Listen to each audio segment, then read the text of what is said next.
Bukan kurangnya cinta, tetapi karena kurangnya persahabatan yang membuat pernikahan tidak bahagia. Hidup berarti menderita, bertahan hidup berarti menemukan makna dalam penderitaan.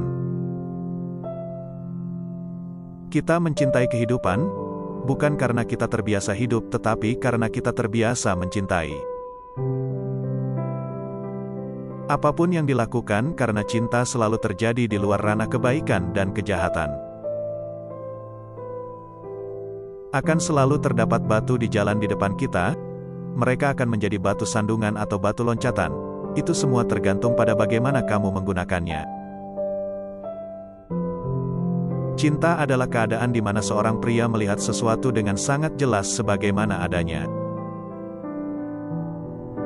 Seseorang harus berpegang teguh pada hatinya, karena jika melepaskannya, dia akan segera kehilangan kendali atas kepalanya. Tidak ada tujuan hidup yang lebih baik daripada binasa dalam mencoba hal besar dan yang tidak mungkin. Orang yang berpengetahuan tidak hanya harus bisa mencintai musuh-musuhnya tetapi juga membenci teman-temannya. Cara paling pasti untuk merusak anak muda adalah dengan menginstruksikannya untuk menghargai orang-orang yang berpikir sama, alih-alih mereka yang berpikir berbeda. Semakin tinggi kita melayang, semakin kecil kita terlihat oleh mereka yang tidak bisa terbang. Aku tidak kecewa kamu berbohong kepadaku, aku kecewa bahwa mulai sekarang aku tidak lagi mempercayaimu.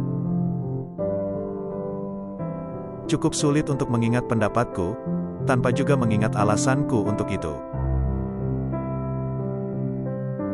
Tidak ada yang dapat membangun jembatan di mana kamu harus menyeberangi arus kehidupan, tidak seorang pun kecuali kamu sendiri. Seorang politisi membagi umat manusia menjadi dua kelas, alat dan musuh. Hati-hati, jangan mengusir iblis dalam dirimu. Kamu mungkin mengusir hal terbaik dalam dirimu. Kamu punya cara, aku punya cara. Adapun jalan yang benar, jalan yang tepat, dan satu-satunya jalan itu tidak ada. Semua hal tunduk pada interpretasi. Interpretasi yang berlaku pada waktu tertentu adalah fungsi dari kekuatan dan bukan kebenaran. Sahabat terbaik cenderung mendapatkan istri terbaik, karena pernikahan yang baik didasarkan pada bakat untuk persahabatan. Pada individu, kegilaan jarang terjadi, tetapi dalam kelompok, partai, bangsa, dan zaman, itulah aturan umumnya. Jika kamu ingin berjuang untuk kedamaian jiwa dan kebahagiaan, maka percayalah, jika kamu ingin menjadi pengikut kebenaran, maka bertanyalah. Setelah bersentuhan dengan seseorang yang religius, aku selalu merasa harus mencuci tangan.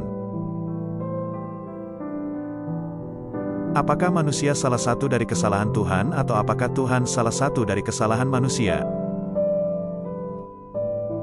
Keuntungan dari ingatan buruk adalah bahwa seseorang menikmati beberapa kali hal-hal baik yang sama untuk pertama kalinya. Dari semua yang ditulis, aku hanya suka apa yang ditulis seseorang dengan darahnya sendiri. Seseorang harus mati dengan bangga ketika tidak mungkin lagi hidup dengan bangga. Adalah ambisiku untuk mengatakan dalam 10 kalimat apa yang orang lain katakan di seluruh buku. Rahasia menuai hasil terbesar dan kenikmatan terbesar dari hidup adalah dengan menjalani hidup penuh bahaya. Pria sejati menginginkan dua hal, bahaya dan bermain. Karena itu dia menginginkan wanita sebagai mainan yang paling berbahaya. Harapan dalam kenyataan adalah yang terburuk dari semua kejahatan karena memperpanjang siksaan manusia. Banyak orang gagal sebagai pemikir orisinal hanya karena ingatannya terlalu bagus. Suatu pikiran, meskipun hanya kemungkinan, dapat menghancurkan dan mengubah kita. Kamu harus mengalami kekacauan di dalam dirimu untuk melahirkan bintang dansa. Di bawah realitas di mana kita hidup dan memiliki keberadaan, terdapat realitas lain yang sama sekali berbeda dan tersembunyi. Seseorang harus memberi nilai pada keberadaan mereka dengan berperilaku seolah-olah keberadaan itu adalah sebuah karya seni. Pikiran adalah bayangan perasaan kita, selalu lebih gelap, lebih kosong dan lebih sederhana. Bumi memiliki kulit dan kulit memiliki penyakit, salah satu penyakitnya disebut manusia.